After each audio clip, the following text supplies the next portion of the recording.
અમરેલીની ખાનગી AIIMS hospital દ્વારા સરકારની નિઃશુલ્ક સારવાર યોજના PMJAYનો લાભ આપવાના બદલે માત્ર રોકડા પૈસાનો આગ્રહ રાખી દર્દીને હાંકી કાઢવામાં આવ્યા હોવાનો ગંભીર કિસ્સો પ્રકાશમાં આવ્યો છે।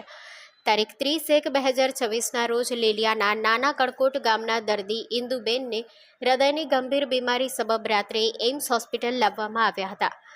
ફરજ પરના ડોક્ટરે PMJAY કાર્ડ હેઠળ મફત સારવાર આપવાના બદલે રોકડા રૂપિયા ભરવાનો આગ્રહ રાખ્યો હતો। દર્દીના પરિવારજનોએ આવકનો દાખલો અને કાર્ડ કઢાવવાની તૈયારી બતાવી હોવા છતાં હોસ્પિટલ મેનેજમેન્ટે સારવાર કર્યા વગર દર્દીને અન્યત્ર ખસેડવા માટે રિફર નોટ આપી રજા આપી દીધી હતી। અમરેલી સિવિલ હોસ્પિટલે તુરંત કાર્ડ કાઢી આપ્યા બાદ રાજકોટની સદભાવના હોસ્પિટલમાં આ જ કાર્ડ દ્વારા દર્દીની એન્જિયોગ્રાફી અને સ્ટેન્ડ બેસાડવાની કામગીરી બિલકુલ મફતમાં કરવામાં આવી હતી।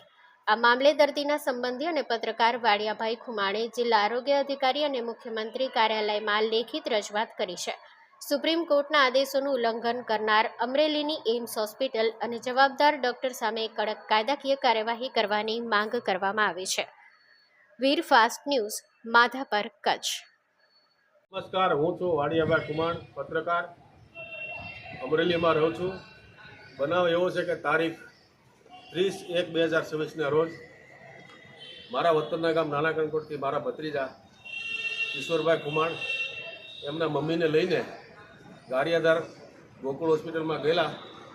જ્યાં એમને હૃદયની તકલીફ થતાં એમણે બેનને રિફર કર્યા તો અમરેલી અહીંયા એમ્સ હોસ્પિટલમાં 11:30 રાત્રિના થઈ ગયા। એ પછી દાખલ કરવામાં આવ્યા અને જેવા દાખલ કર્યા એ પછી ડૉક્ટરે કોઈ પણ પ્રકારનો ટચ કર્યા વગર, દર્દીને કોઈ સારવાર કર્યા વગર, કોઈ બ્લડ સેમ્પલ લીધા વગર કે કોઈ કાંઈ પણ પ્રકારની કોઈ કર્યા વગર એમને સીધું જ એવું કહેવામાં આવ્યું કે તમે આ એન્જિયોગ્રાફીના પૈસા ભરી દો, બેનની તબિયત વધારે સિરિયસ છે, એન્જિયોગ્રાફી કરવી પડશે। એ દરમિયાન હું ત્યાં પહોંચી જતાં મેં એમ કહેવાય કે ડૉક્ટરશ્રીને કીધું કે ભાઈ આ કાર્ય જે સરકારશ્રીનું કાર્ડ છે PMJ યોજનાનું, એ કાર્ડ કઢાવીને તમે આગળ કાર્યવાહી કરો। તો એવું ન ચાલે ને, આ સિરિયસ કેસ છે ને, આમાં પૈસા ભરવા જ પડે ને, એમાં ચાલે નહીં ને, એમ કરીને અમારી સાથે એની સાથે માથાકૂટ થોડી ઘણી કરેલી। એ સિવાય મેં એવો આગ્રહ રાખ્યો કે ભાઈ તમે અમારી પાસે આવકનો દાખલો છે, રેશન કાર્ડ છે, આધાર કાર્ડ છે, તો આ PMJ કાર્ડની વ્યવસ્થા તરત થઈ શકે એમ છે। તો કે એ કાર્ડનું એક્ટિવેશન થતાં 4 દિવસ ત્યાં સુધી દર્દીને સારવાર તમારે અગાઉ કરવી પડે।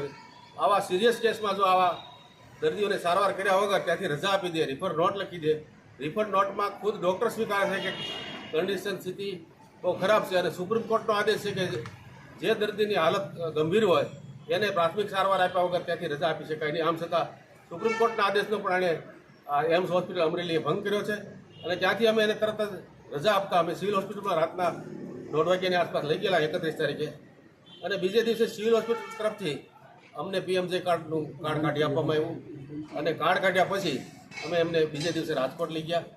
રાજકોટ ખાતે 3/2/2026ના સફળ ઓપરેશન, એક સ્ટેન્ટ બેરું, એક નળીમાં, અને સારી રીતે એની સારવાર થઈ ગઈ। જો આ PM કાર્ડ દ્વારા સિવિલ હોસ્પિટલ કાર્ડ કઢાવી દીધી હોય અને એ કાર્ડ દ્વારા રાજકોટ હોસ્પિટલ જો સારવાર મફતમાં કરી દીધી હોય તો એમ્સ હોસ્પિટલમાં કેમ ન આવી સારવાર થાય, એવો મારો સવાલ છે। અને આ બાબતે મેં જિલ્લા આરોગ્ય અધિકારીને એક અરજી આપી, આરોગ્ય મંત્રીને એક અરજી આપી છે, સરકારશ્રીમાં લખ્યું છે અને તમામ વિભાગમાં આ અરજી આપી અને મારી રજૂઆત કરી છે અને આ એમ્સ હોસ્પિટલ અમરેલીનું લાયસન્સ રદ કરવામાં આવે, એમના વિરુદ્ધમાં દંડની કાર્યવાહી કરવામાં આવે। જય નમસ્કાર।